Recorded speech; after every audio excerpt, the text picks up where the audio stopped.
Warning.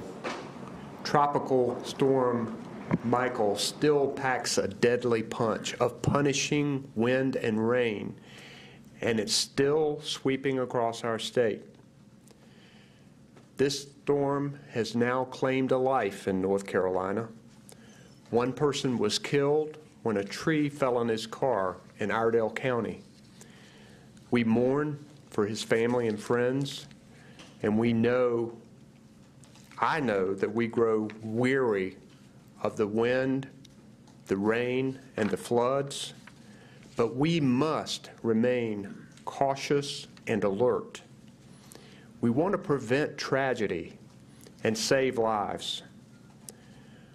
While the storm winds down in the west, central and eastern North Carolina, including the Triad and the Triangle, have several more hours of heavy wind and rain to go. Now, as night falls, please don't go out unless you have to. Falling trees and rising waters, along with landslides in our mountains, are making travel difficult and even life-threatening in some areas.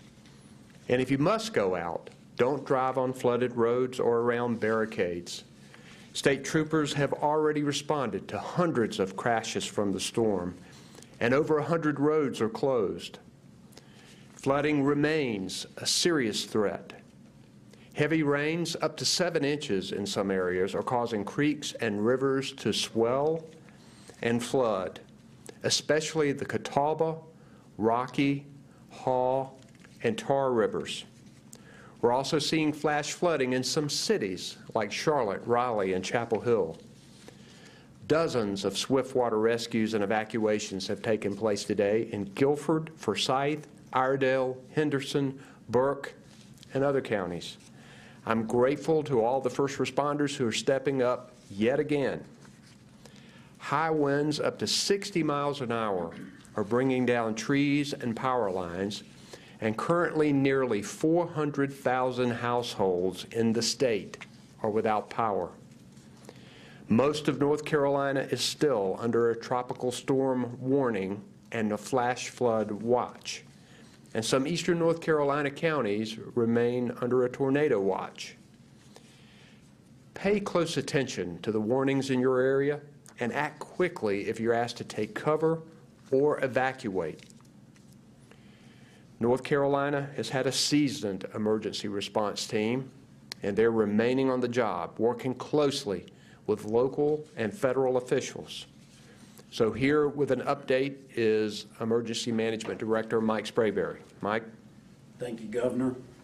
Good afternoon, everyone. The State Emergency Operations Center remains activated at a Level 3 for Tropical Storm Michael response operations. Key federal, state, and volunteer agencies, as well as members of our private sector, are here at the State EOC coordinating the response to the impacts for Tropical Storm Michael. As noted by the Governor, search and rescue teams are busy in the western and central portions of our state.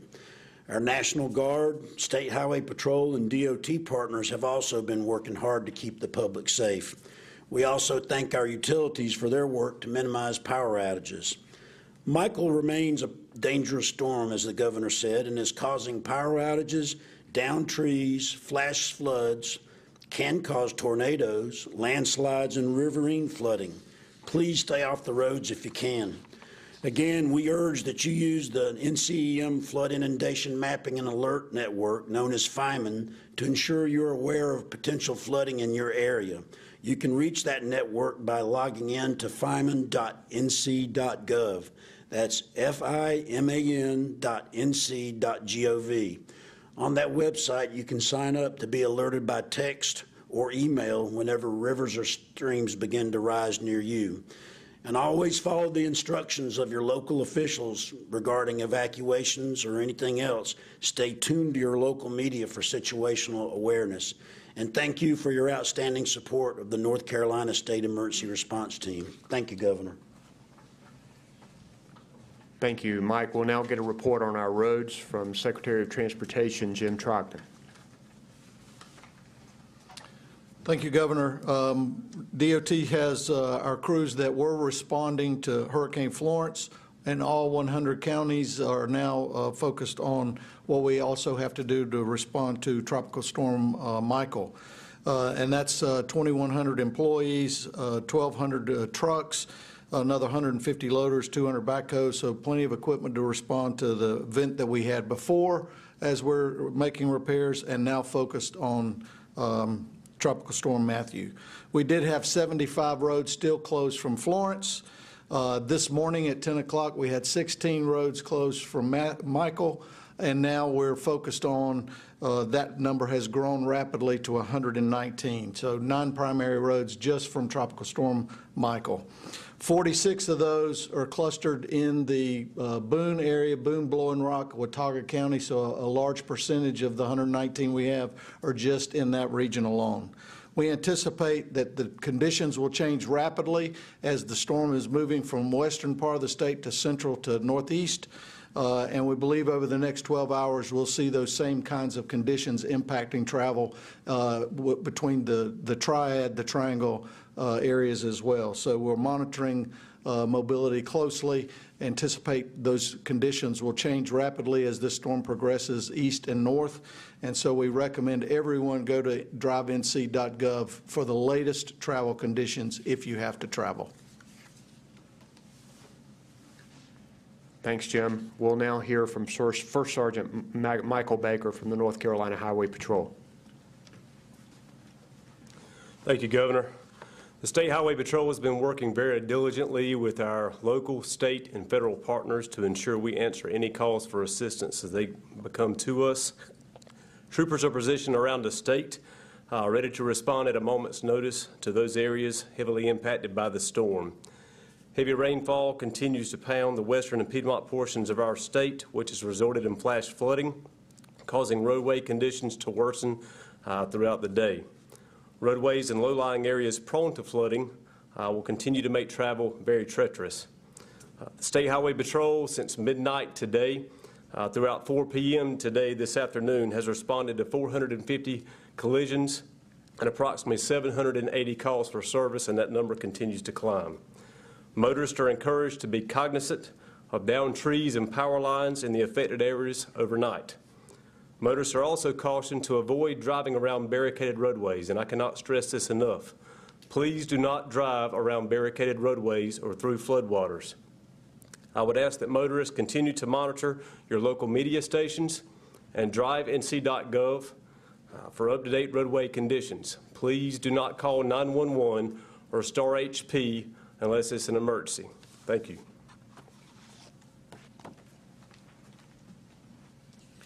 We're grateful to Lee Williamson for providing American Sign Language interpretation for us.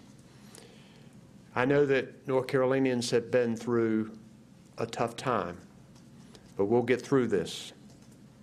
And tomorrow, when the skies clear and the winds die down, we can get back to the job of rebuilding and recovery in our state.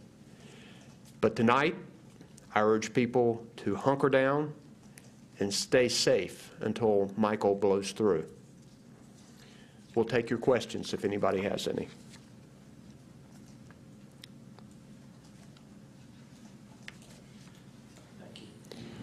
We heard of at least one situation today, I believe, in the West where a school district had been opened and then they decided to pull back and decided to send kids home. Was there a concern that people weren't paying close enough attention to this storm, particularly in the West? Did it surprise emergency officials that the mountains took such a hit? I'm not aware if there was any surprise in that particular situation. Mike, do you have a comment on that? So if you tracked the forecast path, it did shift to the north and to the west some, but I would say that all of the emergency managers in the West were closely tracking it from, the time it made landfall in Florida. So I've got to say that I don't think that anybody was surprised. Everybody was tracking it very closely. We just listened in to Governor Cooper's press conference at the Emergency Operations Center. He says, telling people, please don't go out unless you have to, and that troopers have already responded to hundreds of crashes out on the roadways. Yeah, and